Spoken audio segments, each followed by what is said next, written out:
Et salut les gars, bienvenue dans cet épisode spécial du Bonfire en compagnie de mon ami Scav. Scav, comment ça va?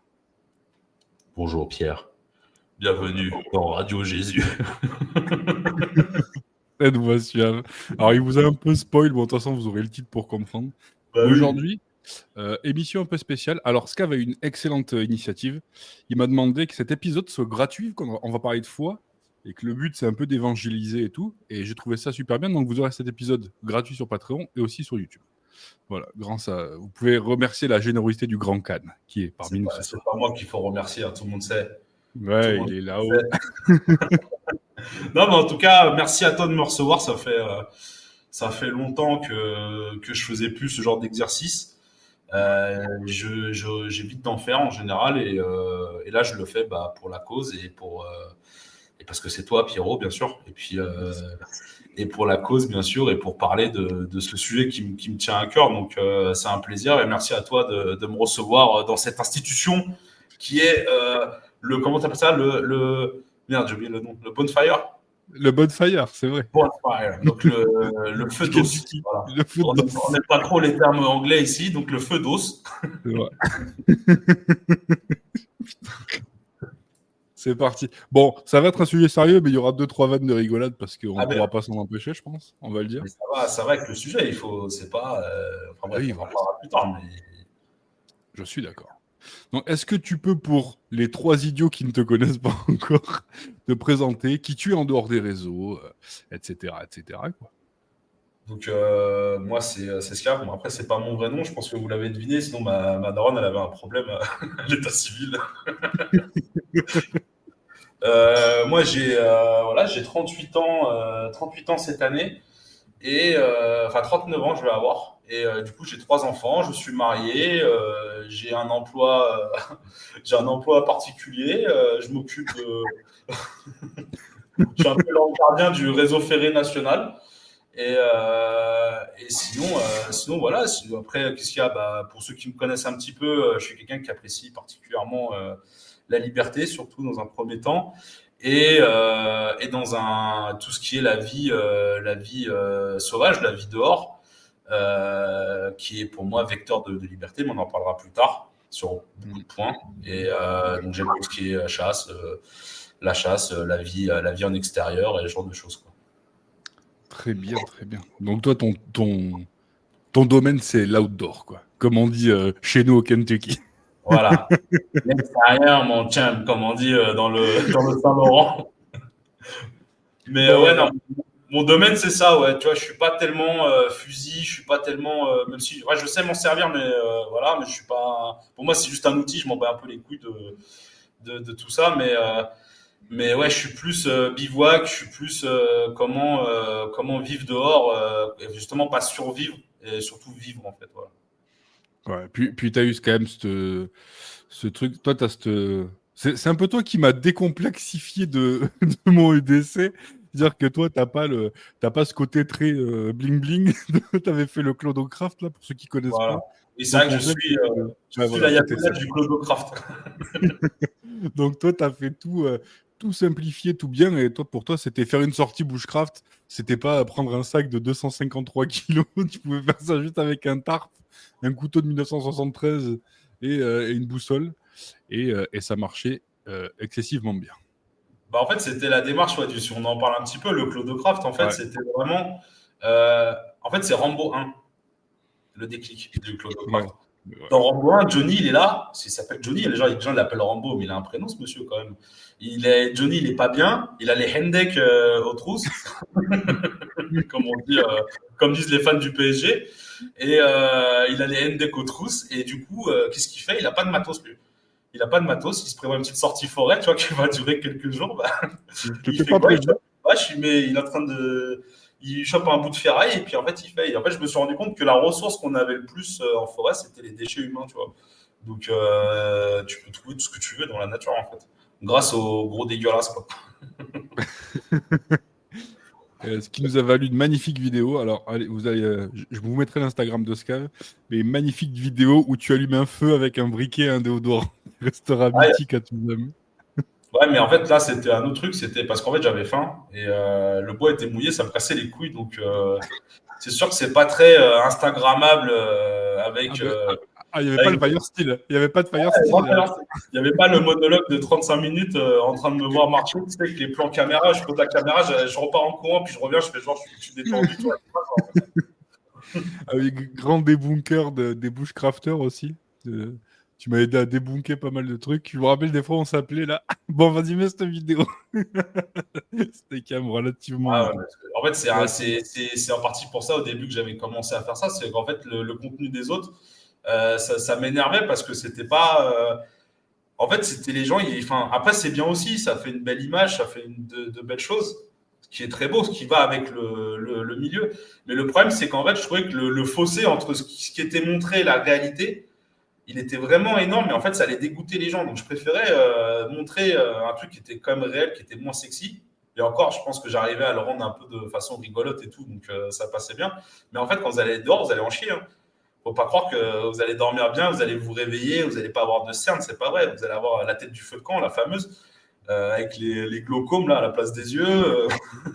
Tu vas passer une nuit de merde, mais après c'est tout ce qui est derrière, faut le faire, c'est sans prix ça. Donc voilà, c'était juste ça qui m'avait motivé au début, c'était ce côté-là, voilà, de rétablir un peu la vérité sur ce milieu. Et donc, on va parler de. Parce que là, aujourd'hui, on est là pour parler de foi, mais même si tout ça, ça va être lié, on va le voir après.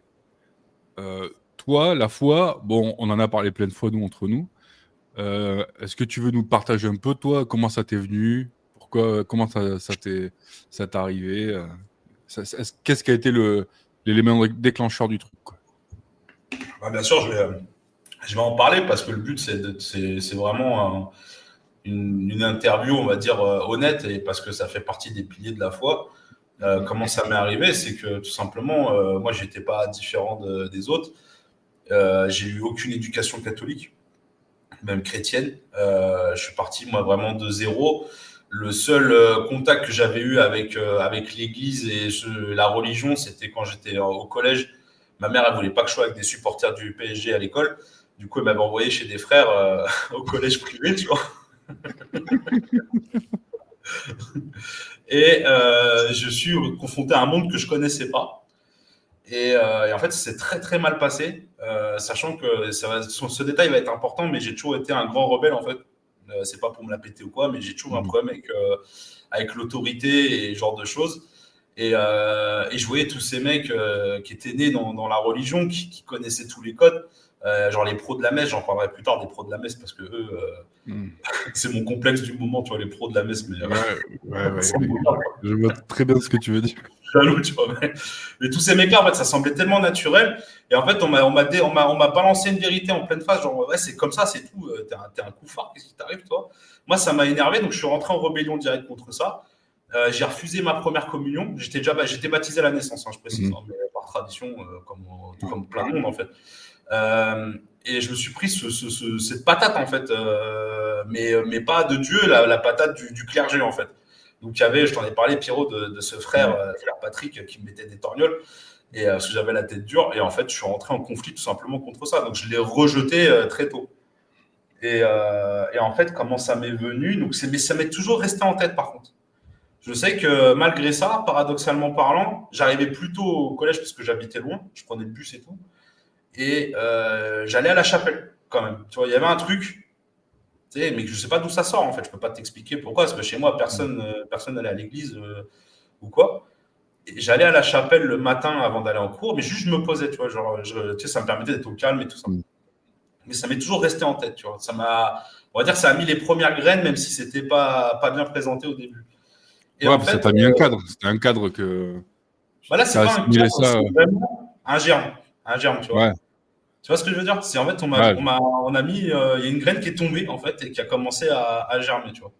Mais sachant que j'avais été complètement bloqué sur le message de base en fait, le constat de base, j'étais vraiment arc-bouté dessus.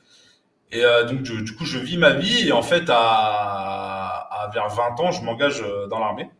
Donc ça, c'est un détail qui a son importance. Mhm. Et mon premier déclic, c'est la première fois où je me suis confronté à une situation où ma vie ma vie était mise en jeu. Où là, je me suis dit, attends, waouh, tu sais, tant que t'as pas, tu sais, quand t'es jeune, tu idéalises la mort. Tu te dis, ouais, la mort, c'est un jour, tu vois. Tu sais, tu mets pas vraiment, tant que t'as pas été confronté. Bon, par exemple, les gens qui ont eu des drames dans leur vie, ils ont été confrontés. Moi, j'avais pas eu de drame comme ça vraiment en face de moi, tu vois. La mort était toujours éloignée. Mais sauf que là, la mort, en fait, je me rappelle, il y a deux trucs. C'est quand j'ai signé mon testament à l'engagement avec marqué, voilà, c'était quoi, je me rappelle plus, mais genre j'avais mis ça à ma mère, j'avais mis ça à mon frère, tu vois, j'avais pas de femme, j'avais pas d'enfant à l'époque, tu vois, j'avais mis comment on appelle ça, mes héritiers légaux. Déjà, tu as une première truc, tu dis waouh, tu vois, moi j'avais pas signé pour ça, moi j'avais signé, je crois que c'était Call of, tu vois, j'allais dire c'est tranquille. Je vais être le héros du film, mais c'est bon, t'inquiète, je fais des 3-6 sur Battlefield, t'inquiète, il n'y a pas de souci. Et en fait, la première fois où vraiment je tombe dans une situation où je sens que en fait, ça peut vite déraper et je peux finir en fait divers sur TF1 avec ma tête avec le drapeau français derrière, tu vois, je me suis dit, ouais, ghetto, en fait, c'est chaud. Et en fait, là, ça a été le premier déclic. Je me suis dit, mais attends, mais alors du coup, si je meurs, qu'est-ce qui se passe, tu vois? Qu'est-ce qui se passe tu vois, donc là, j'ai commencé à me remettre en question. Donc là, tu vois, cette graine, elle a commencé à prendre un peu d'ampleur dans ma tête. Et donc, du coup, ça me reste en tête, ça me reste en tête. Et puis, j'ai commencé avec l'âge, je pense qu'on est tous passés par là, vers une trentaine d'années, tu sais, parce que là, j'ai 38 ans maintenant, comment dire, à avoir une réflexion un peu spirituelle sur sa propre vie, tu vois. Donc, t'as fait toutes tes conneries, t'as fait tout ce que tu avais à faire, t'as côtoyé des meufs, t'as pris des produits qu'il fallait pas, tu t'es bagarré, t'as vécu, en fait, tout simplement. Et au bout d'un moment, tu sais, tu te poses, tu te dis, ouais, mais attends, il faut que, tu sais, dans l'évolution de la construction de personnages, tu sais, au bout d'un moment, tu te dis, niveau spirituel, j'en suis où, en fait, tout simplement. Donc, je me suis cherché. J'ai commencé au début à faire les trucs de viking, là, tu sais. J'ai commencé à me renseigner parce que je trouvais que, en tant que rebelle, toujours, l'Église, c'était l'institution, tu vois. C'était l'institution, c'était ce qu'il fallait faire, c'était comme ça. S'ils avaient imposé le christianisme à la terre entière par l'épée, par le feu, tu vois. Donc j'avais cette image-là très gauchiste au final de l'Église, et parce que j'étais un gauchiste. Hein. Et j'avais, faut le dire, j'avais cette image-là vraiment, vraiment dévoyée, que c'est celle que t'apprends la République en fait, tout simplement que l'Église, c'est l'Inquisition. Alors qu'entre nous, l'Inquisition, je crois qu'il n'y a pas énormément de morts de l'Inquisition, c'est pas tellement ça le problème. Mais... Enfin bref, c'est l'Inquisition, les croisades horribles, non, tu vois. Et dans ma tête, c'était pourquoi le paganisme? Parce qu'en fait, c'était les premiers rebelles, pour moi. Ouais. C'était en gros, on nous avait importé une religion du désert, on nous avait dit, maintenant, vous allez être chrétien, vous allez adorer la croix, et ça, on va tuer vos femmes et vos enfants pour que vous... Tu vois, j'étais déjà en révolte encore, tu vois. Et mais en fait, je me suis vite rendu compte qu'avec ma gueule déjà. Donc, pour ceux qui connaissent ma tête, on dirait que j'ai pris le bateau de Lampedusa l'année dernière. Là. Ma tête de juif errant, de peintre grec. Et je me suis dit, ouais, bon, je vais pas m'appeler Torbjorn Côte de Fer ou Couille en ferraille, là. Ça va pas le faire. C'était pas très crédible. Le mythe, le pire, les trucs romains, ça aurait pu le faire, mais bon, en fait, tu te rends compte que c'est du flan. Tu vois, c'est du flan, il n'y a rien. Il n'y a rien de solide, il n'y a rien de concret, c'est des trucs oraux, tu vois, c'est pas. Tu vois, ça manquait vraiment de consistance, en fait. C'était juste de l'imagerie, en fait, tu vois. Ouais. C'était de l'image. Et donc du coup, je suis passé à autre chose. Et l'élément vraiment après qui m'a ramené à la foi, c'était un événement qui était très difficile, où en fait mon fils, il est né mort. Il est né mort. Il était en arrêt cardiaque et il avait le cordon autour du cou. Il avait avalé de la merde et du liquide amniotique ou je sais pas quoi. Enfin vraiment, il était. Et puis en fait, tu te retrouves avec ta femme.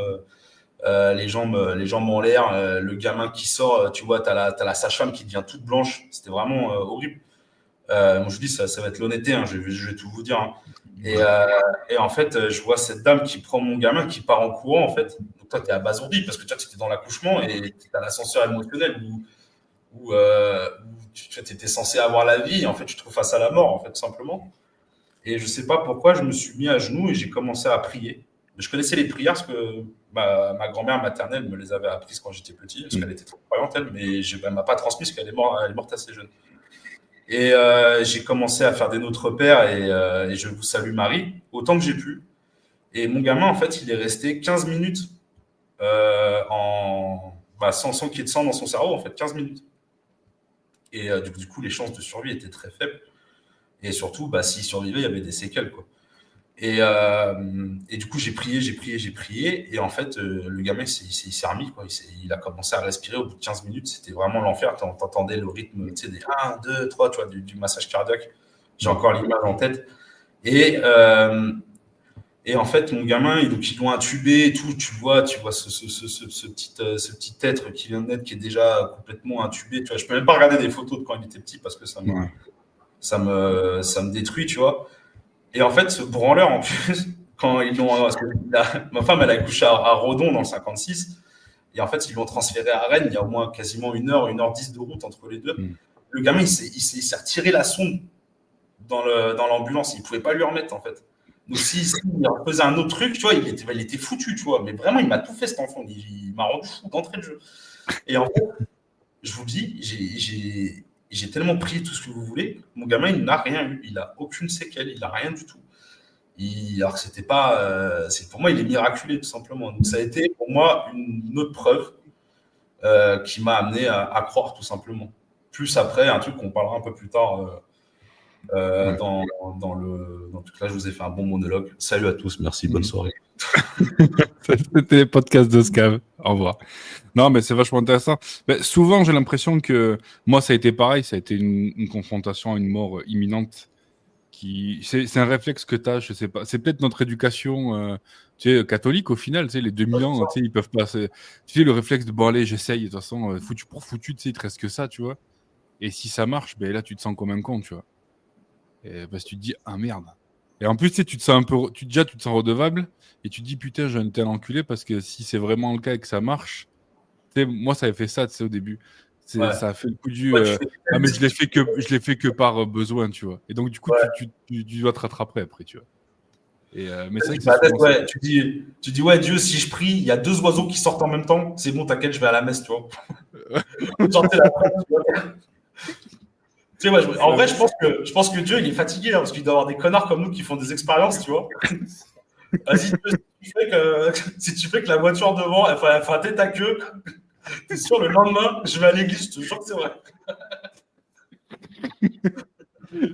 Tu vois, les tests de con, là. Putain, ça va être comme toi avec René.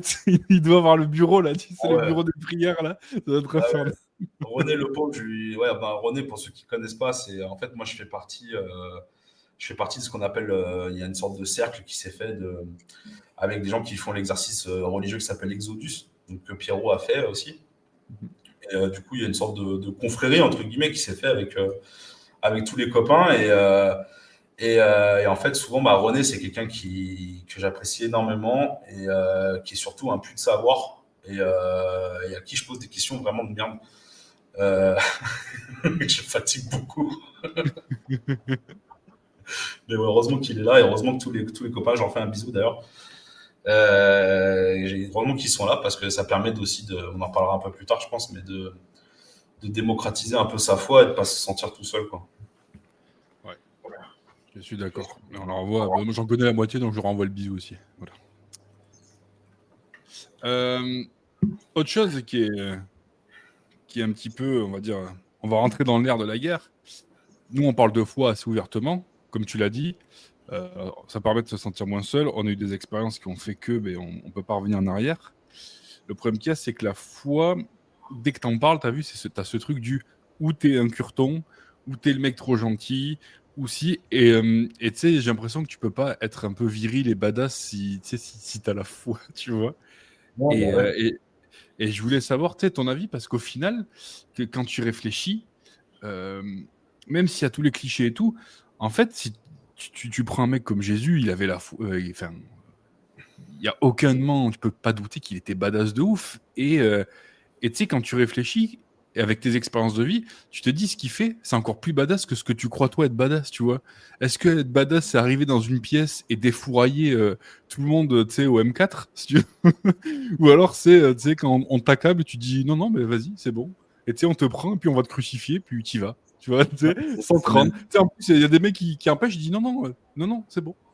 Mais c'est même plus que Calme-toi. ça. C'est même plus que ça, mec. Je sais pas comment vous dire, mais moi, plus j'étudie Jésus, plus je me rends compte à quel point, il est incroyable. Déjà, c'est le plus. Voilà, moi je dis, j'ai toujours été un rebelle, et Jésus, c'est vraiment le top parce que c'est le plus grand rebelle que la terre n'ait jamais porté. On peut pas faire plus que ça. Impossible. Jésus, c'est le gars, il a défié tout seul l'Empire romain, il s'en fout. Il s'en fout, vous allez faire quoi? Et le pire, c'est que là, vous avez Chuck Norris, vous avez Dutch dans Predator. Jésus, il n'a même pas de flingue, en fait. Il le fait, tranquille. Il dit, qu'est-ce qu'il y a, tu vois? En sandales et en tunique, il s'en fout. Il s'en fout. Qu'est-ce que tu vas faire contre lui? Jésus, c'est le mec le plus badass que la terre n'ait jamais porté. Quand tu parlais tout à l'heure de la crucifixion, qu'est-ce qu'il a dit sur la croix? Les gars sont en train de le charcuter comme pas possible. Il dit quoi?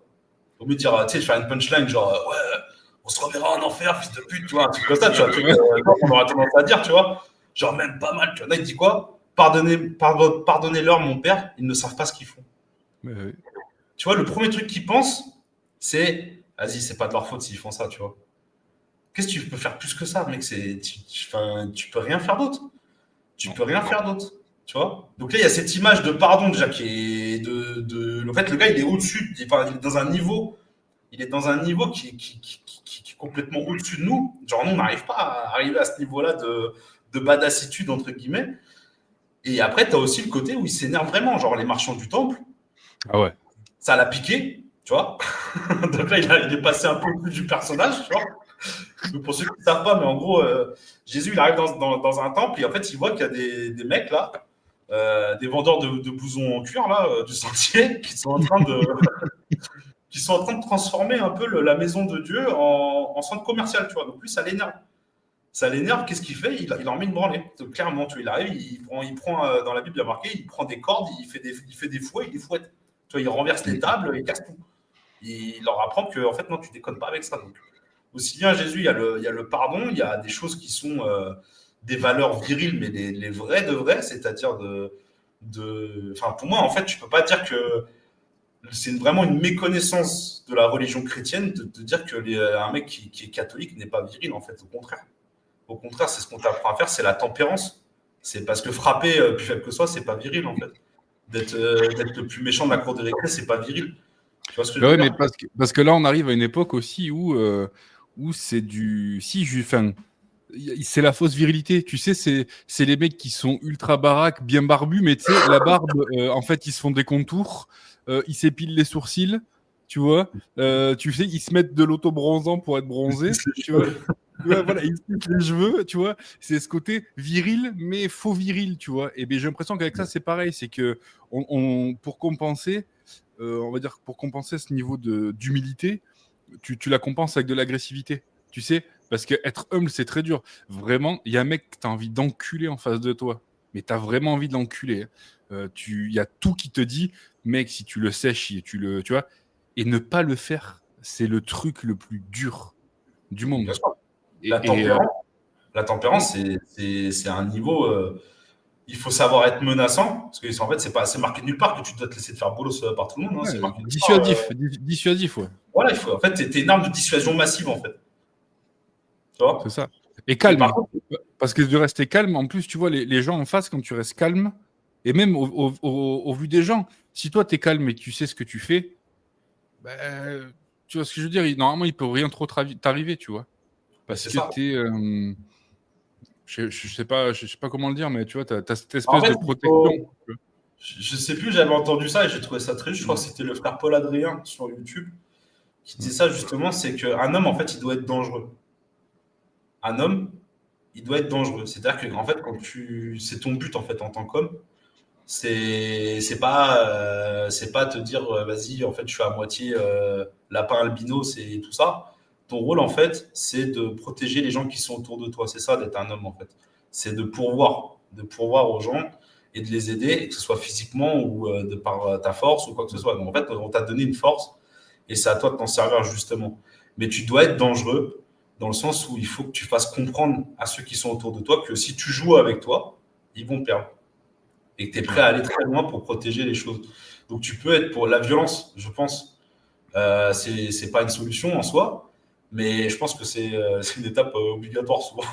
Ouais, puis il y a une. Alors, ça va être très mal de ce que je veux te dire, mais je pense qu'il y a une violence légitime. Bien Tu vois sûr. ce que je veux dire? Dans le sens où, quand tu es habité par quelque chose et que tu veux le défendre, tu es obligé de. Si c'est le seul moyen, ben, c'est légitime de le faire. Tu vois, ben, Bien sûr. regarde, tu parles de Jésus avec les marchands du temple, ça a été violent et ça a été légitime.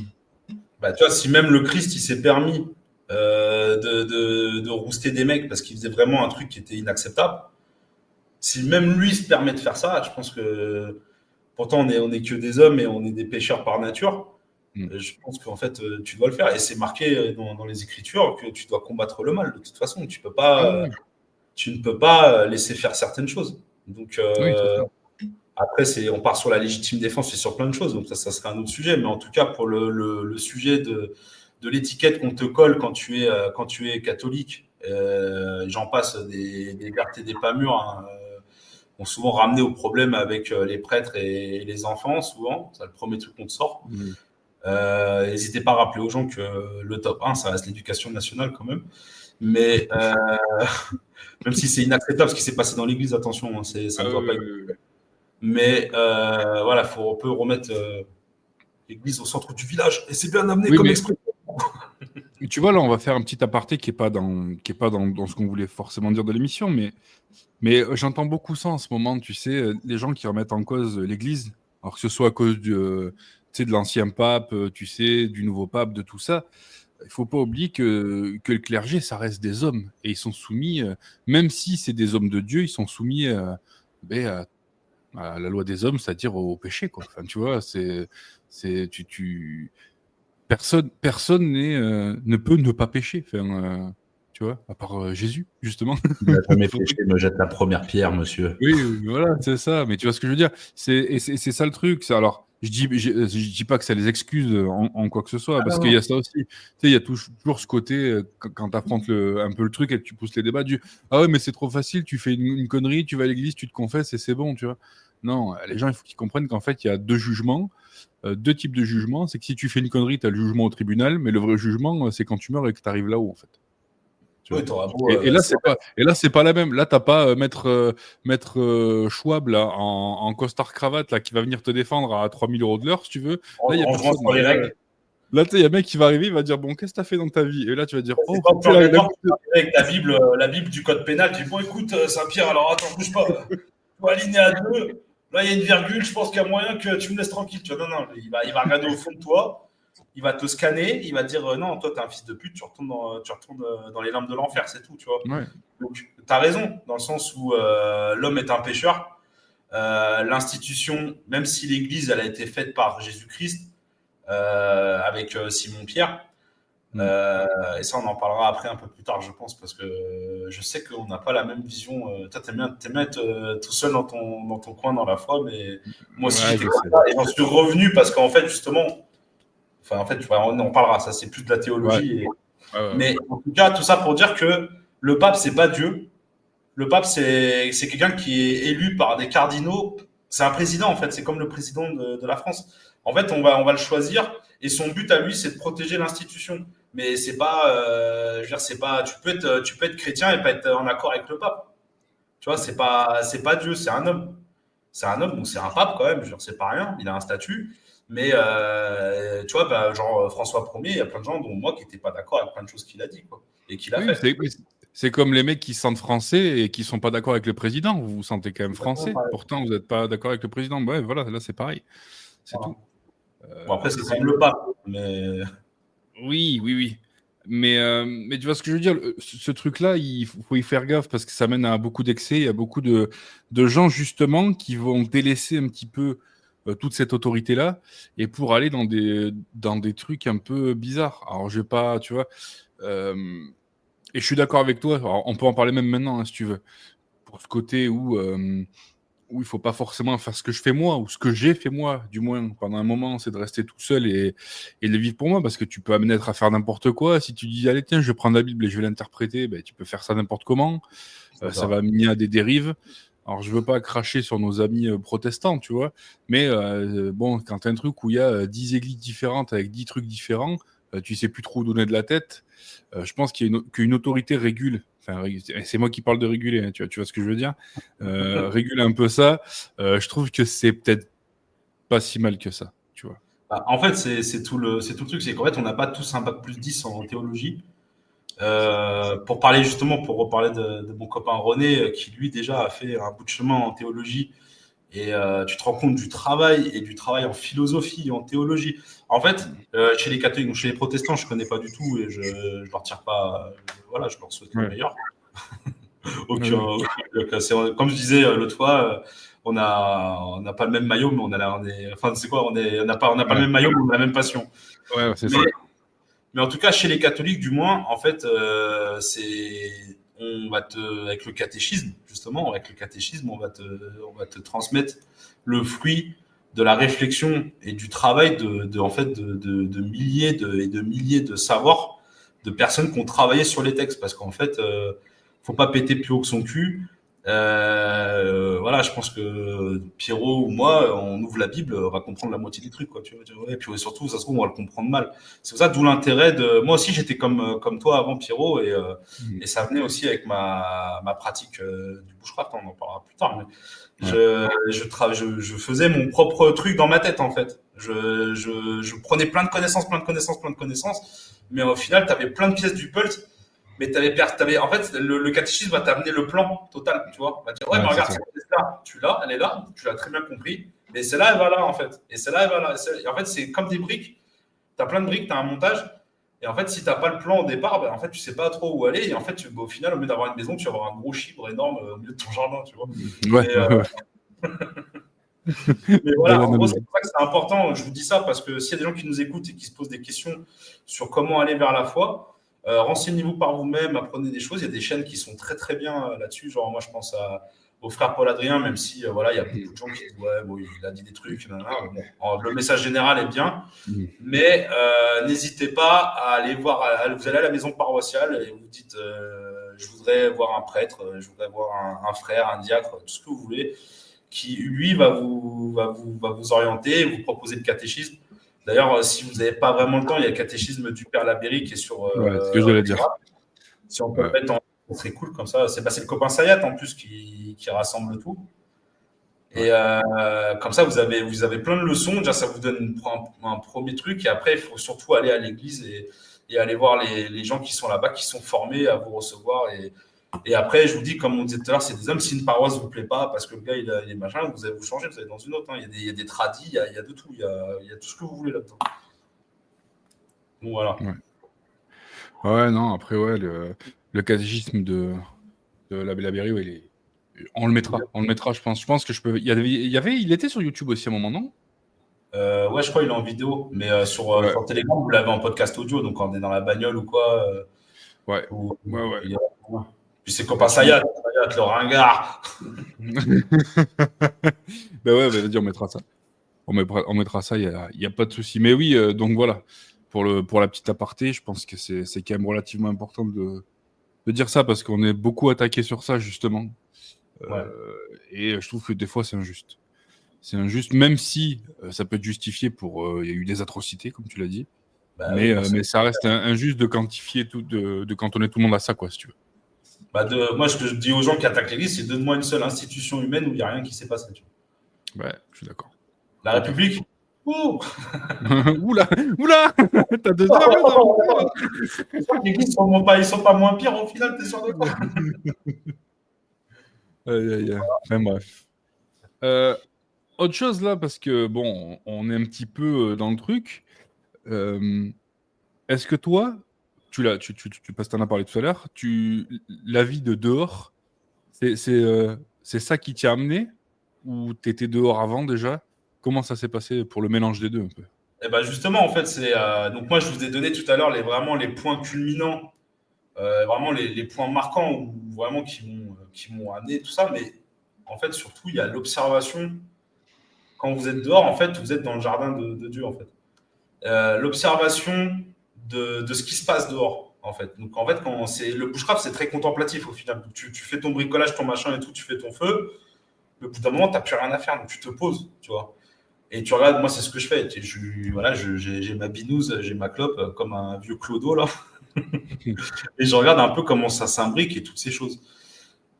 Et en observant la nature, déjà, moi, tout au début, même avant la foi ou quoi, je me suis dit, ouais, en fait, de dire, ouais, parce qu'en fait, la Terre, elle s'est faite parce qu'il y a une molécule qui est venue. La molécule s'est transformée, on est devenu des têtards, des poissons qui enculent un singe, je te rappelle dans South Park, tu vois. Ouais. En fait, des humains, tu vois, genre par hasard, tu te dis, wow, tu sais, tu te dis, en fait, là, les gens, ils pensent ça vraiment. Moi, je me suis dit quand même, c'est chaud parce que tout est bien fait, tu vois. Tout est bien fait, tout est interconnecté, enfin, tu vois, c'était vraiment cet ordre en fait dans le désordre en final, tu vois. Cet ordre dans le milieu naturel qui est censé être un truc complètement aléatoire. Les arbres ils poussent là parce qu'ils ont envie et tout. Et en fait, tu te rends compte que quand tu observes, tu vois de l'ordre. Tu vois de l'ordre. Et il y avait une image qui m'avait aidé à plus sur un autre truc, je vais vous parler après, mais une image qui m'avait aidé. On m'avait dit, écoute, le hasard, quand on dit la création c'est dû au hasard. C'est parce que la Terre était à la bonne distance. Ça fait beaucoup de hasard, moi, je trouve, tu vois. La Terre était à la bonne distance du Soleil, elle avait la bonne rotation, il y avait exactement le nombre de CO2 et de O2 pour développer la vie, la bonne température au degré près. Il y a beaucoup, beaucoup de hasard, tu vois. Le hasard, c'est quoi? Le hasard, c'est je prends un pot de peinture, d'accord? Je balance la peinture par terre, c'est de la peinture, hein. Je fais tomber la flaque, je fais tomber, alors, le pot, il tombe par hasard, on va dire. Le ton, ça va me faire une vieille flaque dégueulasse, d'accord? Ouais. Je prends un Caravage, le peintre, tu vois. Ouais. Je prends un tableau du Caravage, c'est de la peinture, hein. Sauf que là, derrière, il y a une main, tu vois. Et du coup, on est très loin de la tâche informe, tu vois, qui est due au hasard. T'as combien de chances pour que tu balances un verre d'eau en l'air, ça retombe, ça fait Mona Lisa, tu vois. T'as combien de chances? Ça, c'est du hasard, mec. Ouais, mais il y a du hasard partout, mais il n'y a pas que dans ça, parce que là, tu parles de la création, mais tu peux parler, il y a 1 milliard d'exemples où à chaque fois, c'est oui, mais c'est le hasard, ou non, mais c'était au bon endroit, au bon moment, tu vois. Ouais. Et même dans ta vie, à chaque fois que tu penses que tu as eu de la chance et tout, bah, tu sais, si du moment que tu arrives à avoir cette pensée-là, tu peux plus croire au hasard, tu vois. Non. Non, mais là, je parlais vraiment de qu'est-ce qui m'a amené à penser qu'il y avait quelque chose, qu'il y avait Dieu, tu vois. Hmm. Tu vois ce que je veux dire? En fait, déjà, dans la Genèse, il y avait la Genèse, il y avait le point de départ, c'est bah, le hasard, ça n'existe pas, en fait. C'est qu'il y Ouais. a. Et après, par extension, tu en arrives à ton raisonnement à toi. Tu te dis, ah ouais, mais en fait, j'ai traversé à la seconde qu'il fallait pour pas que la voiture me rentre dedans. Alors, il y a tous les Johnny athées, ils vont dire, ouais, mais c'est du hasard. Bah oui, mais ouais, mais ça fait beaucoup, mec, dans la même journée, tu vois. Ça commence à faire. C'est parce que tu es dans la matrice. Fils de Warhammer, tu veux qu'on parle des Warhammer?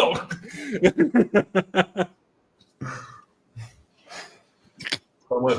Mais en tout cas, voilà. Et le deuxième truc, vraiment, qui m'a fait péter un casque, c'était la fleur de passiflore.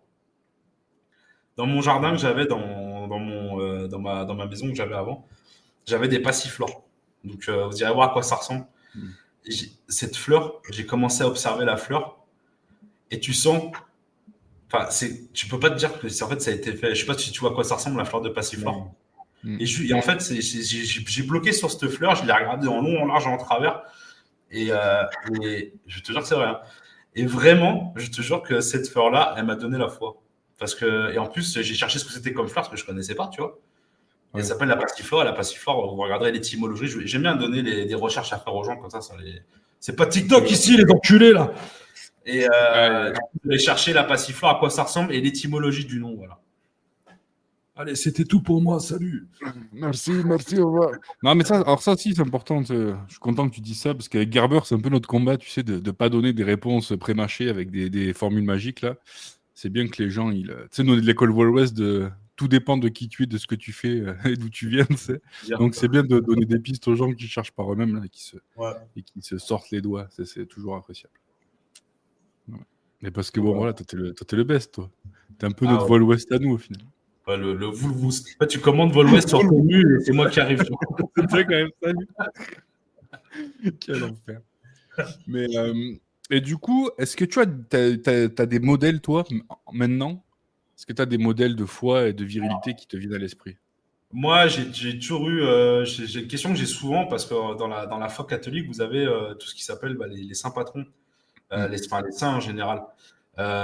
Donc, faut savoir qu'il y a beaucoup de gens qui disent, ouais, mais c'est de l'idolâtrie, le vaudra. En fait, non, non, en fait, quand tu pries un saint, tu vois, je rectifie juste ce point-là, c'est pour qu'il t'aide il va prier pour toi et il va essayer d'interférer en ta faveur auprès de Dieu. Voilà, c'est pas un Dieu, c'est un saint, c'est un exemple, en fait. C'est par exemple Mm. pour les païens, c'est le culte des ancêtres, tout simplement.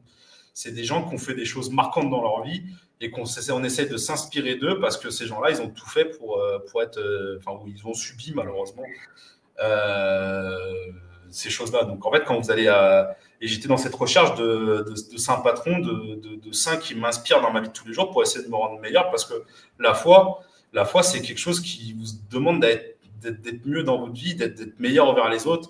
C'est pour ça qu'en fait, on ne peut pas critiquer quelqu'un qui a choisi d'avoir la foi. Ça, je ne comprends pas. C'est gratuit, déjà. Le Mm. premier truc, c'est gratuit. Et en fait, ça vous pousse à être meilleur avec tout le monde. De ne pas être un fils de pute avec votre femme, de ne pas être un fils de pute avec vos enfants, avec vos voisins, etc. Ça vous oblige à vous ouvrir aux autres et à devenir quelqu'un de mieux. Donc, je cherchais, parce que je suis comme tout le monde, hein, je suis un connard, je cherchais quelqu'un qui avait vraiment bien vécu pour prendre mon modèle. Et il y a deux personnes, il y a deux saints qui m'inspirent énormément. Il y a le bon larron. Le bon larron, en fait, Saint Dismas, je ne sais pas comment on dit, ou Dimas, je ne sais plus. Mhm. Et le bon larron, j'aime beaucoup parce que en fait, j'ai pas une vie très saine. J'ai fait beaucoup de bêtises et beaucoup de choses.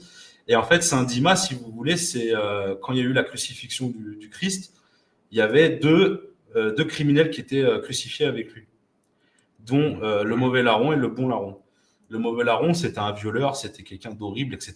Et en fait, qui se moquait du Christ et qui en fait a fini en enfer. Et le bon larron, qui était un criminel aussi, mais qui avait volé, je ne veux pas dire de bêtises, mais je pense je crois qu'il avait volé pour nourrir sa famille, des genres de choses. Et en fait, Mm. quand il a vu Jésus, il a demandé la rédemption sur la croix. Et en gros, le Christ l'a pardonné en se faisant crucifier et du coup, il a fini au paradis, etc. Donc en fait, c'est pour moi ce que j'aime bien chez Saint Dimas, c'est le modèle de la rédemption, vraiment. Donc quand vous avez fait des bêtises dans vos vies, vous avez eu vraiment des vies pas très saines, bah voilà, je pense que penser à lui, qui s'est fait tout pardonner, qui est vraiment, c'est pas juste je me fais confesser, je suis pardonné, c'est qu'il le pensait sincèrement. C'est ça la différence en fait. C'est vraiment de penser quand vous avez fait une faute. Et voilà, ce gars-là m'inspire beaucoup. Et c'est là la découverte que je te parlais, Pierrot. J'ai pris des notes parce que Mhm. je cherchais des gens qui pourraient servir d'exemple à plein de monde, etc. Et excusez-moi, je prends mes notes, mais vraiment, ce type-là, histoire incroyable. C'est un film. C'est un film. Et surtout, je voulais quelqu'un qui était pas forcément. Parce qu'il y en a plein, des gars de fous. Tu vois, il y a Mm. Saint-Longin, c'est le Romain qui a perforé le Christ avec sa lance, et en fait, qui est Ouais. devenu instantanément chrétien. Il a dit, ouais, cet homme est bien le Fils de Dieu, en fait. Et ce gars-là, en fait, c'était un tueur de l'Empire romain. C'était Romulus Oculus, tu vois, il était trop fort.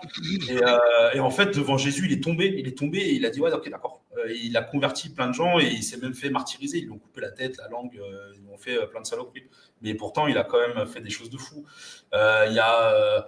Il y a l'histoire de. Enfin, il y a plein de saints, franchement, vous regardez, il y a tout ce qu'il faut. Mais en tout cas, ce que je voulais revenir, c'est sur quelqu'un qui a vécu au XVIIe siècle. C'est Saint Jean de Brébeuf, je ne connaissais pas. Donc, c'est le saint patron du Canada. Donc, enfin, un des saints patrons du Canada. Et en fait, c'était un jésuite, un missionnaire. Et donc, c'était quelqu'un qui était né dans une vieille famille noble en Normandie. Et en fait, on l'a envoyé aller évangéliser les Hurons. Donc, ça va parler à Pierrot, donc, Mm. qui est très nouveau monde. Et pourquoi j'ai trouvé ça incroyable? Parce que ça revenait un peu, c'est un peu le saint patron des trappeurs, en fait. Ouais. Et en fait, ce type-là, c'était quelqu'un qui faisait à peu près, donc, de ce que j'ai trouvé, qui faisait à peu près 1,90 m et c'était un master, c'était un monstre, tu vois. Et ce type-là, il est arrivé en Nouvelle-France dans les années 1625 à peu près. Et il a été envoyé en Huronie, donc c'est dans le Canada actuel. Et il a vécu dans des conditions de fou. C'est-à-dire qu'il a fait tout un chemin en canoë, il vivait dans la forêt, il faisait du bushcraft tous les jours, lui, tu vois. Et vraiment, c'était vraiment un monstre, alors qu'à la base, c'est un jésuite, donc c'est plus une vie d'études et ce genre de choses, tu vois. Et ce mec-là, il est vraiment allé dans des milieux naturels vraiment hostiles. Il vivait il a adopté les modes de vie des Hurons, donc il vivait dans un tipi. Il faisait du canoë sur des milliers de kilomètres. Il a traversé des hivers de fou. Enfin, vraiment, il chassait, il mangeait du maïs toute la journée. Là. Je pense qu'il mange là-haut, là. Mais vraiment, c'est quelqu'un il a tout donné pour la foi dans un milieu vraiment hostile. Et en fait, pourquoi ça m'a marqué, c'est qu'il a déjà rédigé le premier dictionnaire franco-huron, un truc comme ça. Donc, il a traduit la langue des Hurons, il a réussi à les convertir, entre guillemets, enfin certains en tout cas. Et c'est surtout sa mort. En fait, c'était vraiment un guerrier spirituel. Et en fait, un jour, il y avait alors si je dis pas de bêtises, je ne vais pas me tromper de la tribu qui les a attaqués, les Iroquois. Donc, c'était pas une mince affaire. Les Iroquois étaient en guerre contre les Hurons. Et en fait, au lieu de fuir en fait, et d'abandonner les Hurons, il a préféré rester avec les Hurons et essayer de les protéger comme il pouvait. Et malheureusement, les Hurons l'ont attrapé, ils l'ont torturé pendant des heures. Iroquois, tu veux dire. Comment? Les Iroquois. Les Iroquois, pardon, excuse-moi. Les Iroquois, ils l'ont attrapé. Ils se sont moqués de lui pour le baptême. Ils lui balançaient de l'eau bouillante sur la tête. Ils lui ont fait vraiment des saloperies. Et vu qu'il était ultra mastar et balèze, en fait, ils lui ont arraché le cœur et ils l'ont mangé. Donc, j'en passe ils l'ont brûlé, ils l'ont lacéré. Enfin, ils l'ont tout fait, quoi. Et en fait, ce type-là, il est mort en 1640 et des boîtes. Pardon. Et en martyr. Et il a été canonisé qu'en 1930. Il est devenu un des saints patrons du Canada. Et je trouve ça complètement fou qu'on n'en parle pas en France. L'histoire est folle. Ouais. Tu vois. Et genre, Saint-Jean-de-Brébeuf, personne n'en parle en France. Tu vois. On a des saints de fous en France et personne n'en parle. Tu vois. Pour moi, c'est autant que des personnages historiques. Donc, il a un culte, au Canada. Il y a des églises qui portent son nom, etc. Et c'est un modèle vraiment pour les prêtres un peu qui vont évangéliser des pays éloignés, etc. Et c'est un peu aussi un modèle pour les scouts, les explorateurs, etc.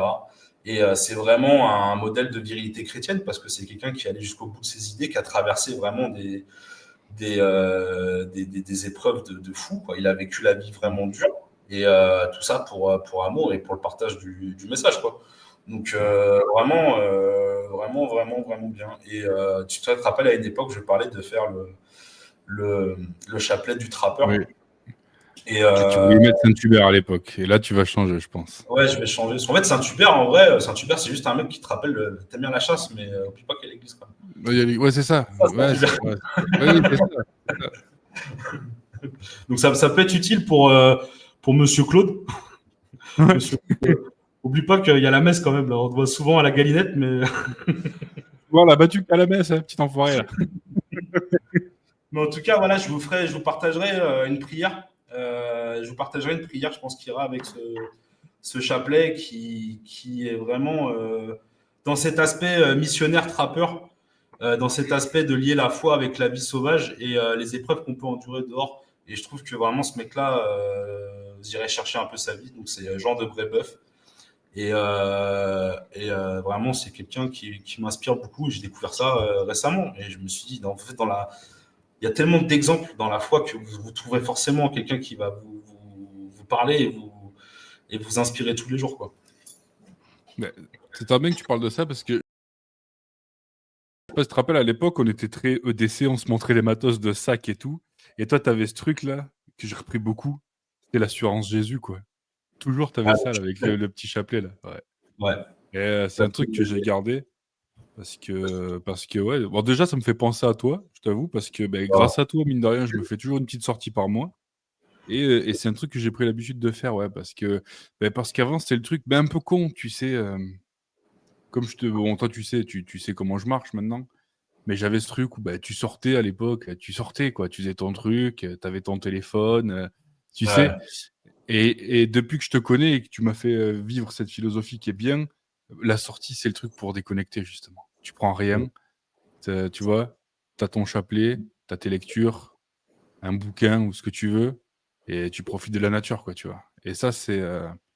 Et justement, je pense que quand tu fais ça, c'est le meilleur moyen que tu as d'observer que Ben, ça peut pas être du au hasard, la nature. Si tu veux. Quand t'es assis, quand tu regardes, t'as des bruits, t'as tout, t'as une harmonie que tu ne peux pas. Et, euh, et j'en viens donc à ça, du coup.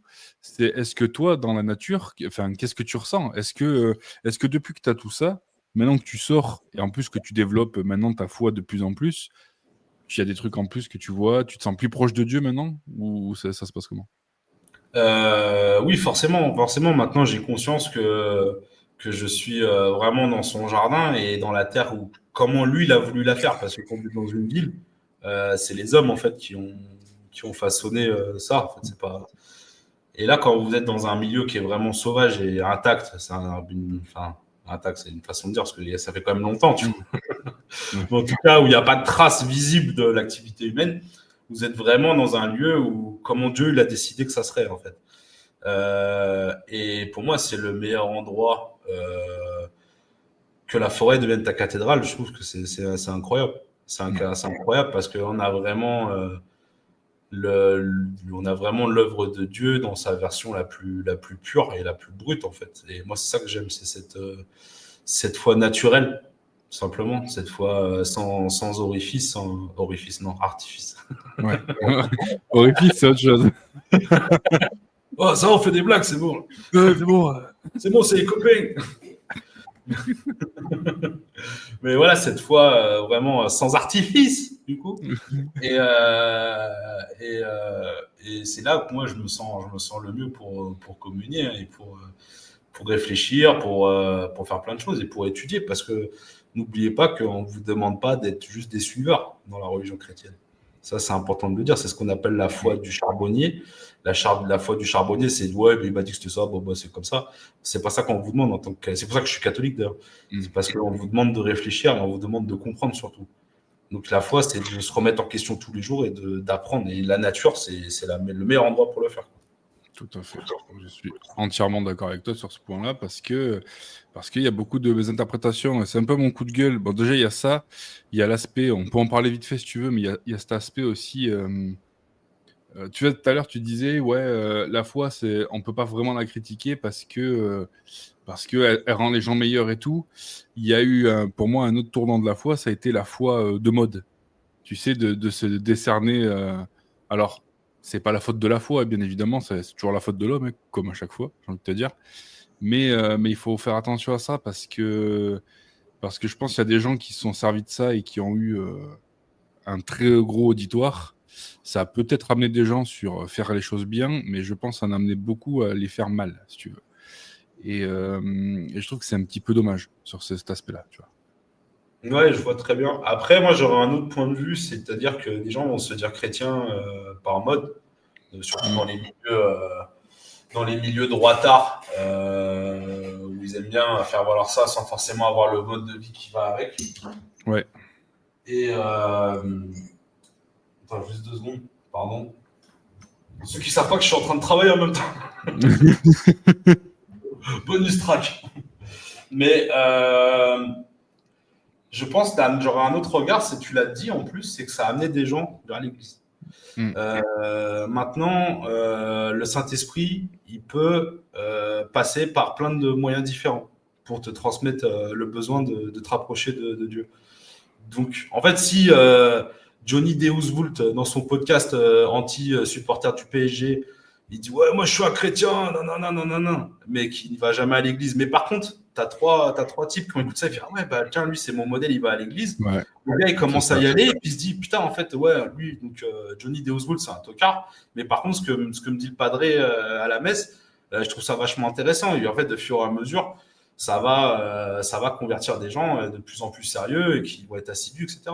Donc en fait, moi, est-ce que ça me pose un problème oui et non, dans le sens où chacun est libre de faire ce qu'il veut. Hein, Dieu nous a donné Ouais, le libre arbitre. comme d'habitude. Ouais. Voilà. Et maintenant, bah lui, Johnny Deusvult, qui dévoile la religion ou quoi, bah il verra plus tard, il passera à la caisse. Hein. Mais, Ouais, c'est ça. mais en tout cas, si ça amène des gens à aller se rapprocher de Dieu, bah pourquoi pas, hein, tu vois. Après, c'est sûr, on n'est pas là. Moi, je suis pas là pour faire du prosélytisme ou quoi. Hein, mais parce que chacun est libre de son chemin. Et c'est ça qui est beau dans cette foi. Et c'est ça qui est beau dans l'œuvre de Dieu, c'est que s'il voulait vraiment que ça soit automatique, il nous aurait fait de façon à ce qu'on l'aime directement. Et lui, il a préféré dire, bah, tu sais quoi, je vais leur laisser le choix, on verra ceux qui m'aiment, tu vois. Et là, ça sera vraiment la vraie victoire. Donc, je pense, quoi qu'il arrive, l'amour trouve son chemin. Donc, en vrai, ça ne me dérange pas. Ouais, je vois. Bah, très bonne réflexion.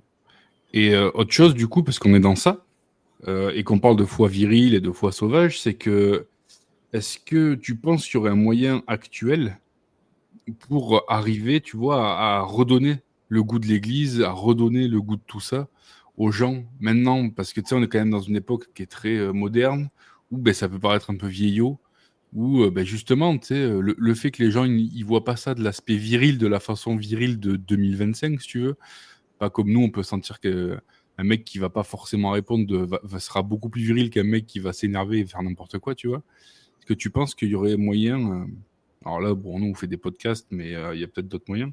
Tu penses qu'il pourrait être mis en œuvre pour faire tout ça, toi? Bah déjà, je t'avais entendu parler dans un autre truc où tu disais que c'était assez intime et personnel. Ça, je suis d'accord avec toi. Mm. Mais je pense qu'en fait, on n'est plus à cette époque-là, en fait. Donc, je dis pas qu'il faut le crier sur tous les toits, mais il faut l'assumer, en fait. Oui, Il faut l'assumer. Je suis croyant, je suis catholique, en fait. Et tu vas faire quoi? Donc déjà, en fait, le combat de remettre, parce qu'en fait, il faut savoir que la religion chrétienne, dans son ensemble, hein, donc tous les groupes chrétiens réunis, c'est la religion la plus persécutée au monde. Donc ça, on oublie de mm. le dire. Mais on est en fait, si vous voulez, on est les cibles à abattre, entre guillemets, au niveau du monde. On voit le nombre d'explosions des actes christianophobes qu'il peut y avoir dans notre pays. On parle, et par contre, je trouve ça autant inacceptable à titre personnel, ce qui arrive aux autres religions aussi, parce que pour moi, les religions, Oui, quand tu n'es pas d'accord, tu n'as pas à faire ça, en fait, dans un lieu. ouais, pas touche, ouais, je suis Euh, d'accord. qu'on soit d'accord ou pas, hein, voilà, il y en Mm. a qui portent pas forcément l'islam dans leur cœur. Moi, j'ai rien contre ces gens-là. Ils ont choisi leur chemin. Voilà, moi, je suis pas qui je suis pour juger, comme dirait un certain. Oui, ouais. Mais il faut rester humble. Voilà, c'est le plus important. Mais en tout cas, ce que je veux dire, c'est que on est dans une époque où on est menacé. Et il y a eu un travail de sape énorme depuis plusieurs années qui veulent faire passer les chrétiens pour ce qu'ils sont pas, en fait, simplement. Dans l'imagerie collective qu'on a, le chrétien, c'est soit le prêtre qui a la main baladeuse avec les enfants, malheureusement, soit c'est Bérangère et Enguerrand avec leur pull sur les épaules, un peu voûté et un peu tout. Mais en fait, quand ils vont voir des mecs comme Pierrot qui font 4 mètres cubes, dire voilà, bah, moi j'aime Jésus, tu vas faire quoi? Le mec va dire ah putain, mais si Pierrot il fait 4 mètres cubes, il kiffe Jésus, peut-être que en fait c'est pas si mal que ça. Et c'est un travail de tous les jours d'assumer sa foi. Et de Ouais. toute façon, vous croyez que Jésus, il a fait quoi en fait? Jésus, il est arrivé dans un endroit où tout le monde lui crachait des molards parce qu'il pensait pas comme les autres. Est-ce qu'il s'est débiné? Est-ce qu'il a dit ouais non, en fait, je suis une baltringue, je vais me cacher et je vais garder ça pour moi? Non, en fait, il l'a crié sur tous les toits et il a essayé de machiner. Donc après, je vous parle pas d'aller secouer tout le monde pour les évangéliser, c'est pas le problème. Vous Oui, pouvez ou de lancer la prochaine croisade, tu sais, en voilà, mode... il faut arrêter les fantasmes. Mais déjà, par votre exemple, en essayant d'être le plus exemplaire possible et de montrer aux gens que vous n'êtes pas un fanatique, que vous n'êtes pas Mm. quelqu'un qui brûle des gens sur des bûchers, d'autres images, leur montrer que vous êtes quelqu'un de bien, tout simplement, et d'assumer en public ce que vous êtes, tout simplement. Dire voilà, je suis chrétien, et de ne pas vous laisser marcher sur les pieds quand quelqu'un commence à dénigrer la religion. Tu dis, oh, tu te calmes, en fait, tu parles pas de choses que tu ne connais pas, et tu retournes compter tes crottes de nez plus loin, sinon je t'encule, en fait. Voilà. Faut pas hésiter à, comme je vous dis, à quelqu'un de dangereux et de vous faire respecter dans le cadre public et d'assumer, quand le sujet vient sur la table, d'assumer vos convictions. C'est tout simplement ça, tu vois. C'est ça d'être un homme, c'est d'assumer ses choix. Tout à fait. Ah, tu dis tout en fait ce soir là, c'est parfait. Moi je suis content de t'avoir invité, j'ai juste à te relancer. Voilà, putain, j'avais oublié comment c'était de bosser avec toi. C'est bon, on va refaire des trucs un peu là. C'est bien ça, mon petit. Tu sais, moi j'ai juste à suivre le plan, je fais mon rôle d'animateur à la perfection. Mais non, non, non, c'est top. Je suis d'accord avec toi.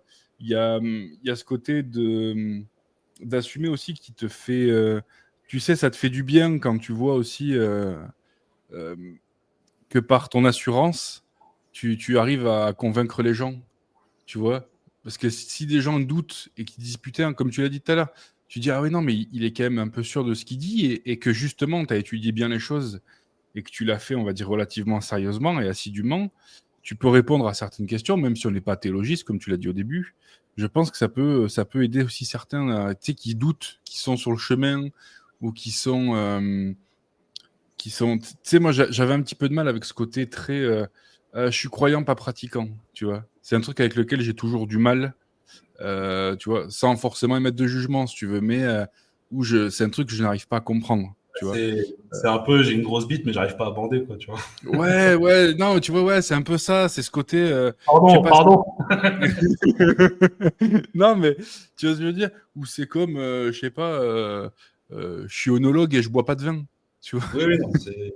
C'est un truc que j'arrive pas à T'as fait tout le capter. chemin, mais tu sais, t'es en train de faire le marathon, t'as couru depuis 40 km, tu sais, et t'as la ligne d'arrivée à 2 mètres, tu dis, ouais, en fait, c'est bon, Et tout. je vais aller Ouais, pisser un coup, tu vois. ouais.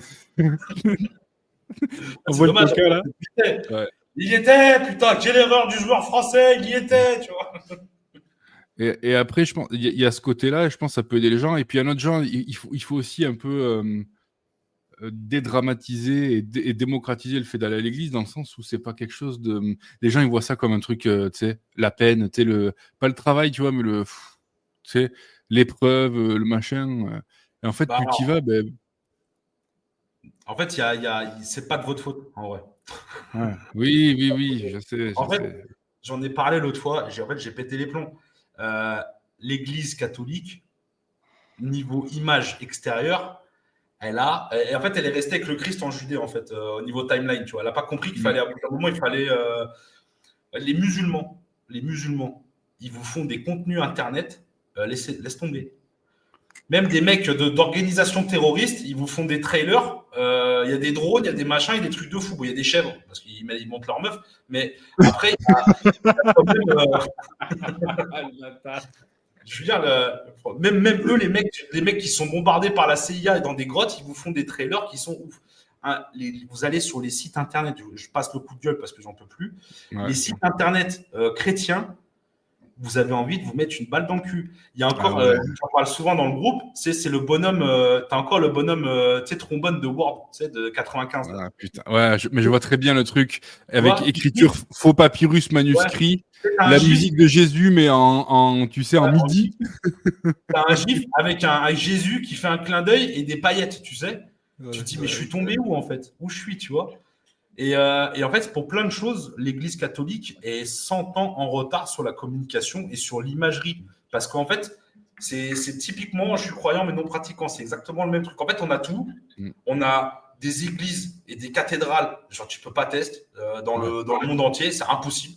Tu as des vitraux, laisse tomber. On a tout en fait. Le Vatican, vous allez au Vatican, vous tombez à genoux devant la beauté du truc. Ah ouais. C'est incroyable. On a des liturgies. Vous allez voir, vous avez tout ce que vous voulez. Vous allez à la messe traditionnelle en latin. Moi, j'y suis allé, j'ai rien compris, mais j'y étais. C'était très beau. Vous avez des chants grégoriens. Même Las Vegas, en fait, ils peuvent se rhabiller comparé à ce que peut fournir le rite chrétien. Mais je ne sais pas pourquoi. Parce que c'est dirigé encore, et c'est encore les boomers qui ont la main dessus. On se retrouve avec des gens qui refusent catégoriquement toute progression. Donc là, ça commence à émerger, tu vois. On en parlait Ben, avec René, justement, ça commence à émerger.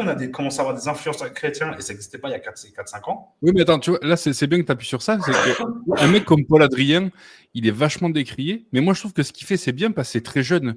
Et il a justement il a ce côté. Alors, il y en a plein qui l'aiment pas. Mais moi, ce que j'aime bien, c'est que justement, il a réussi à choper ce côté youtubeur. Tu vois, il fait tout comme un youtubeur. Il a les codes du youtubeur. Et au final, ben, comme on disait tout à l'heure, peut-être qu'il dit des trucs, il y a des trucs, ça plaît pas. Peut-être qu'il a des côtés progressistes, mais on s'en fout. Je pense qu'il explique vachement mieux que Jean Papy qui va être devant avec sa musique MIDI, comme tu disais, et son synthétiseur, tu sais, orgue, tu vois. Les micros à l'église, s'il vous plaît, Seigneur, s'il vous plaît, on est dans une ère où on peut avoir des enceintes laser, je sais pas quoi. Pourquoi l'autre, il a encore son chariot avec son micro du centre aéré, là. Alors attention, parce que ça, c'est un peu notre faute aussi, tu vois. Moi, j'ai eu cette réflexion il y a pas longtemps, je me suis un peu rebellé, tu vois. Moi, ma paroisse, ils ont un Casio. Vraiment, c'est pas une vanne. La meuf de l'orgue, elle a un Casio, elle joue avec 2 doigts comme ça, c'est horrible. Et tu sais, des fois, je leur dis, mais pourquoi? Mais en fait, pourquoi? C'est simple. Ils ont pas de C'est parce thunes. qu'en fait, la paroisse, ben, c'est ça. On va y être 20. Avant, ils étaient 200. Et les 200, quand le panier y passait, tout le monde donnait. C'est vrai. Tu vois, c'est pour ça, il y en a plein qui disent ouais, les églises, les machins. Tu sais, quand tu vois qu'il y a des PD qui vont faire des concerts dans des églises, tout le monde se truc. Ah, mais cette église elle est désacralisée. Tous ces bordels et tout. Ben, en fait, c'est un peu notre faute. On n'y est pas allé, quoi. Ouais. Tu vois, et je sais que, alors, chez moi, je vais parler à ceux de chez moi, on est plein, tu vois, on parle d'armes, etc. On va dire, ouais, tu vois, on a toujours ce discours-là sur le port d'armes, en mode, ouais, ben, tu vois, c'était un droit, et en fait, ce droit-là, si tu l'exerces pas, on va te l'enlever. Mais en fait, il faut que vous pensiez pareil pour l'Église, les gars. C'est que c'est un droit, mais si tu l'exerces pas, ben, on te l'enlèvera, parce que ça finira comme ça. Et parce que eux, ils ne rêvent que de ça, toutes les républiques et tout, ils ne rêvent que de ça. T'inquiète que de désacraliser une église pour en faire la MJC pour tes potes Karim, Abdel et Boubacar, si tu veux, eux, ça les arrange. Et du Maintenant, coup, ça doit te battre pour que ça soit pas une MJC, en fait. tu as raison d'insister, genre juste une petite aparté sur Mm. de lier le port d'armes à l'Église. Il y a quoi pour désarmer un peuple? Il y a sa foi et il y a ses armes. C'est ça. Vous retirez les deux choses. Parce que si vous avez la foi, vous n'avez pas besoin de Manu avec Jean-Michel. Vous n'avez pas besoin d'eux. Mm. Vous n'avez pas besoin de ces gens-là. Vous avez la foi. Vous leur enlevez ça et le fait de pouvoir se protéger vous-même, et vous avez une population qui est sérieuse. Donc les cocos du fond de la classe, la religion c'est l'opium du peuple, là, vous pouvez aller vous gratter parce que c'est tout l'inverse en fait, au contraire. Ouais. Mais tu as complètement raison d'avoir ce discours-là et de dire que c'est vrai qu'on a des micros pourris parce qu'on ne va pas à l'église. Et ça c'est vrai. Ça c'est vrai. Donc n'hésitez plus à aller à la messe et à donner un petit quelque chose pour essayer d'aider. Et si vous n'avez pas de thunes, ce qui est mon cas, là, je vais voir pour essayer de donner de mon temps et d'aider comme il faut votre paroisse. Parce que ceux qui cherchent toujours à monter des équipes, là, à faire des communautés, vous en avez une en fait. Vous en avez une qui est pas loin de chez vous. Et après, Ben, si ça vous convient pas, vous pouvez changer. Hein. Il y en a des églises, il y en a partout. non, mais c'est ça. Et puis, tu sais, au lieu de monter des équipes pour aller taper trois bougnoules, tu sais, pour montrer qu'on a la foi, si tu veux, va Paris, monter une équipe Isère, pour. là. Voilà, va monter une équipe pour aller nettoyer ton église déjà, qui est dégueulasse et qui a des vents tout pourris, si tu veux. Et déjà, avant de faire les Deus Vult 41 et aller attaquer Jérusalem, allez aider les petits vieux autour de chez vous aussi, ça leur fera du bien. Ouais, tu vois, c'est tous ces trucs-là et c'est tous ces trucs-là qu'il faut aussi un petit peu remettre en avant, je pense. Et Montrer puis, qu'on n'est pas. tant qu'on en est là sur ce truc-là, quand on entend parler de la communauté organisée là, qui s'en sortent mieux que les autres, pourquoi ils sont comme ça? Parce que les gars, ils sont soudés, en fait. Ouais, ça, c'était un gros combat que j'avais quand on avait des Donc, débats théologiques, tu vois, que ce nous, soit avant, c'est ça. C'est que tu peux dire ce que tu veux, mais demain, il y en a un qui ouvre un commerce, ils vont tous y aller parce qu'il a ouvert le commerce et qu'il faut. Et en fait, c'est comme ça que ça marche. Nous, ça va jalouser, ça va se moquer, ça va truc. Et en fait, au lieu de soutenir, qu'est-ce que ça va faire? Ça va, ça va faire tout l'inverse, si tu veux. Eux, c'est ça. même s'ils s'aiment pas, et même s'ils sont focus, que tu veux, même si Jean-Michel, ben, qui a ouvert un kebab, il peut pas le blairer, mais il va quand même y aller Ouais. parce que comme je t'ai dit, parce que vu qu'ils ont ce droit-là, s'ils l'exercent pas, on va le enlever. Et eux, ils l'ont compris. La preuve, c'est que ben, ça marche. Et que nous, Ouais, ça marche pas. ils n'ont pas de pouvoir magique. Hein. Arrêtez de croire certaines conneries de mouvements politiques. Là. Ces Ouais. types-là, ils se serrent les coudes, ils ne se crachent pas sur la gueule. Donc, allez dans des paroisses. Moi, c'est ce que je suis en train de faire. Hein. Je ne vous dis pas que je suis parfait ou quoi. J'essaie justement d'accéder à ce truc-là. Donc, c'est ma démarche actuelle. D'essayer de me trouver une paroisse. Il y en a plein qui le font. Il y a plein de copains qui le font. Je pense notamment à mon poteau de sang, le Gru. Gru qui est en train de faire ça à sa paroisse. Souvent, il va bricoler chez eux. René, c'est pareil. Il est toujours fourré là-bas à bricoler, à machiner, à faire des trucs. Donc, je prends ces deux exemples-là parce que c'est ceux qui viennent en tête et que sûrement des gars de la commune les connaissent. Mais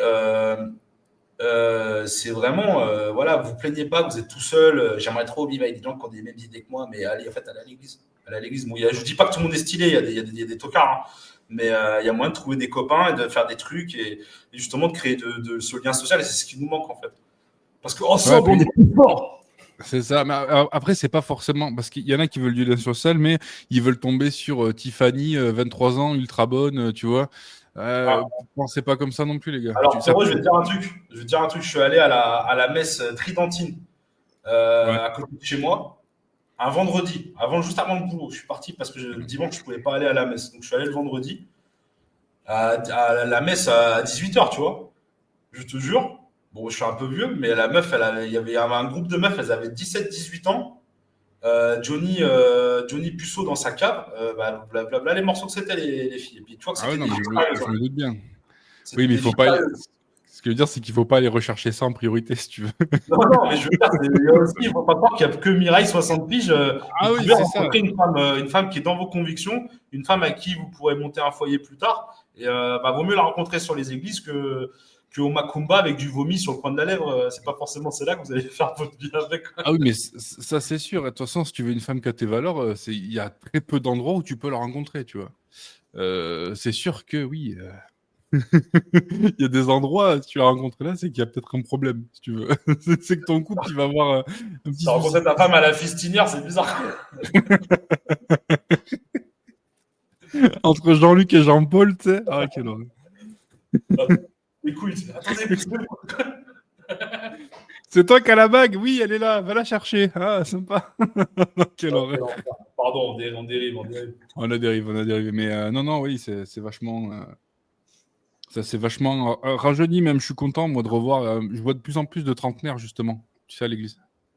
Parce que c'est l'âge. C'est l'âge où tu te remets en question et tu te remets un peu au niveau spirituel. Parce que t'as brûlé la vie par les deux côtés, tu sais. Tu as dit, allez, nique sa mère la vie, je vais faire n'importe quoi. Ouh, tu vois. Donc, et maintenant, tu te dis, ouais, attends, c'est bon, qu'est-ce que je fais est-ce qu'il y a un but machin. Je pense que c'est dans la progression d'un homme, en fait, ou d'une femme.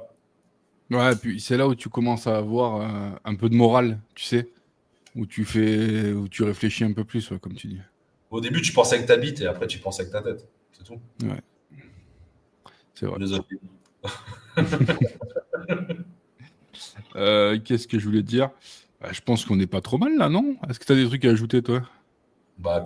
Non, écoute, après, moi, je peux répondre, on pourra répondre à des questions plus tard, j'en sais rien. Enfin, si les gens ont des questions Ouais. ou les orienter, je pense que si on peut faire une sorte de résumé pour récapituler un petit peu, mais aller dans la nature, ça va vous aider à vous reconnecter. Déjà, c'est une première base.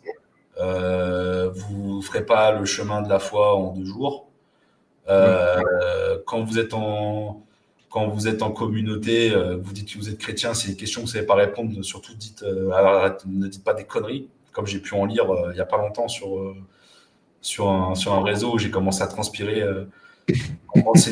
Allez voir des prêtres, en fait, si vous avez des questions. Je préfère ça que quelqu'un qui dise n'importe quoi. Donc, moi, des fois, ça m'arrive, on me pose des questions sur la foi. Je dis, écoute, franchement, ça, je peux pas te répondre. Soyez honnête. C'est un des piliers. Hein. Oui, Soyez honnête et allez voir un prêtre. En fait, lui, il vous répondra mieux que moi.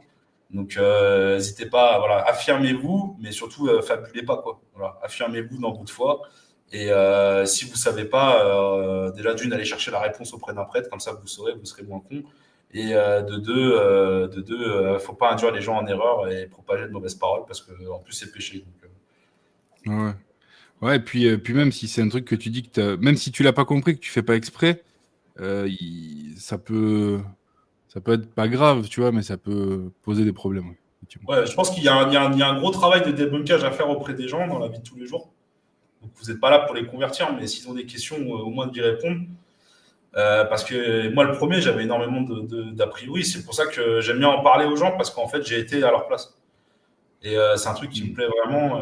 J'ai même pensé un jour, je sais pas pourquoi, limite à devenir diacre un jour, tu vois. Ah, putain.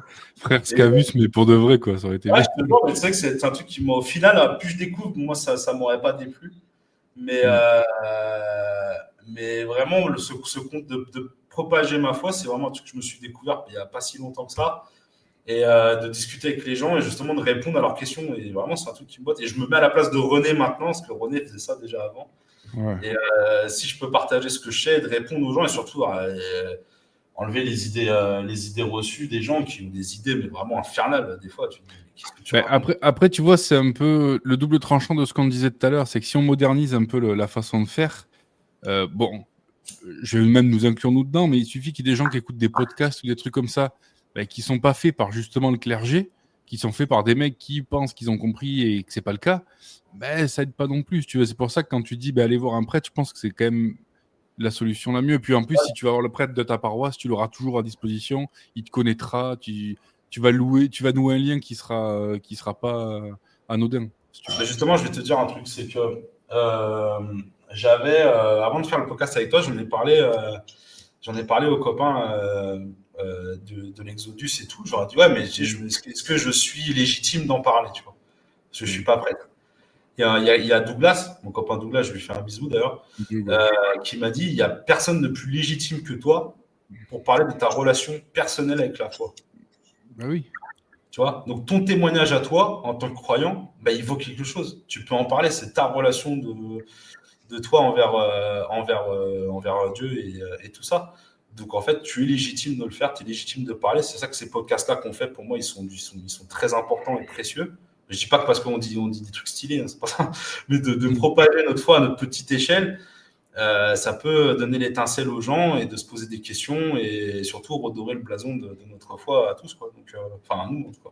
Oui, c'est ça, parce qu'on ne dit pas de vérité absolue, on partage nos expériences, comme tu dis, et je pense que c'est un petit peu le mieux à faire aussi, c'est-à-dire qu'en partageant ton expérience, quelqu'un qui va avoir une expérience similaire à toi, qui lui pensait, comme on disait au début, que c'était du hasard, va se dire « Ah putain, attends, lui, il a eu ça, c'est peut-être ça alors ». Et ça peut amener des gens à réfléchir et à faire des trucs. Oui, comme tu l'as dit, on n'est pas des prêtres. La légitimité à être prêtre, elle est autre. Bon, tu sais qu'en ce moment, la légitimité, en plus, ça compte. Ouais. Mais tu vois ce que je veux dire. Le truc, c'est que oui, partager une expérience, c'est ce qu'on fait depuis longtemps, tu vois. Et je pense que c'est très important de le faire parce que ça peut amener des gens sur la bonne voie, tu vois. Sans avoir le syndrome du sauveur, hein, loin de là. Hein. Non, c'est pas le syndrome du sauveur, mais c'est le côté. Puis déjà, toi, ça t'aide parce que tu parles de ton expérience, ça te rappelle aussi un peu pourquoi tu es là. Oui, très égoïstement, c'est aussi pour nous parce que ça nous permet de nous remettre dans le. Parce que la foi, on a tendance, en fait, c'est comme si vous nagiez, en fait. Tu nages, au bout d'un moment, tu dis, oh, vas-y, il y a des nichons, oh, salut, je m'en vais, tu vois, oh putain, merde, il faut que je revienne, tu vois. Mais tu sais, c'est un effort qui est constant, qui est tous les jours. Et en tout cas, je sais que pour encourager les gens à rechercher, même si vous ne chopez pas la foi, mais au moins ça vous fera de la culture générale, au moins vous serez moins con, déjà ça sera cool. Et en tout cas, plus tu creuses et plus tu découvres des choses. Et franchement, je trouve que c'est incroyable. C'est incroyable. Franchement, tout ce que je découvre. Juste en préparant l'émission, je tombe sur ce type là qui est parti évangéliser tout le monde. Enfin, tu trouves des mecs qui ont vécu des vies genre de Brébeuf. Tu trouves des. Enfin, bref, j'ai pas de mots en fait. Ouais, masterclass. Là, ce que tu as raconté, c'est masterclass. Je pense que ceux qui vont écouter, ils vont de suite aller regarder. Ouais, je vous dis Saint-Jean de Brébeuf. Brebeuf. Voilà, vous allez sur Wikipédia, vous sortez les doigts. Et je vous mettrai la prière. Une prière qui a été faite pour lui et qui peut aider tous ceux qui vont dans la nature et qui à la chasse ou quoi que ce soit, vous la faites avant d'y aller. Et je pense que ça va vous donner du courage. Et parce que vivre dans la nature, je pense qu'on pourra peut-être conclure à ça vraiment le lien. C'est rentrer chez vous. C'est l'idée que j'ai toujours voulu faire passer à tout le monde. En tant qu'humain, chez vous, c'est pas le HLM. Là-bas, chez vous, c'est vraiment la forêt. En fait, là, vous retrouvez votre maison, la maison qui a vu naître vos ancêtres. Vous rentrez chez vous et en fait, il y a votre père qui vous attend, tout simplement. Et vraiment, la nature, elle est neutre et elle vous prendra comme vous êtes et c'est à vous de vous en sortir. Et je pense à aller dehors, acheter un 12 et prenez l'assurance de Jésus avec vous et allez réfléchir dans la forêt, la bonne enculée. Ouais. Et juste pour conclure, parce que je l'avais noté, mais on n'en a pas parlé, mais c'est vrai que quand tu es dans la nature, que tu fais ta petite session bushcraft, là, innocemment, tous les trucs durs qui vont t'arriver, bah, tu sais qu'au bout d'un moment, quand ça se passe bien, c'est qu'il y a quelqu'un qui a veillé sur toi, je pense. C'est ça. Et surtout, c'est quelqu'un il a veillé sur toi, mais il t'a donné ce qu'il faut pour que tu le fasses toi-même. Oui, c'est ça. Et c'est vraiment le lieu, le milieu sauvage. Et c'est pour ça que tout ce que j'ai fait, même si voilà, j'ai mis un peu de côté les réseaux, tout ça, tout ce que j'ai fait, c'était aussi en partie pour moi, hein, les gars, hein, d'accomplir des choses dans votre vie qui payent tout de suite. Ça paye tout de suite. Vous avez mal au cul, vous faites une chaise. Ça vous prend 20 minutes, vous avez fait une chaise, vous posez votre cul et vous avez le fruit de votre labeur. Et c'est pareil pour la foi. Ça va payer. Vous allez chercher, ça va payer, ça va vous aider dans votre vie. Il y a un parallèle qui est là. Et les deux sont liés. Et c'est pas pour rien qu'il y a les scouts, c'est pas pour rien qu'il y a tout ça, qu'on retourne dans ce truc-là.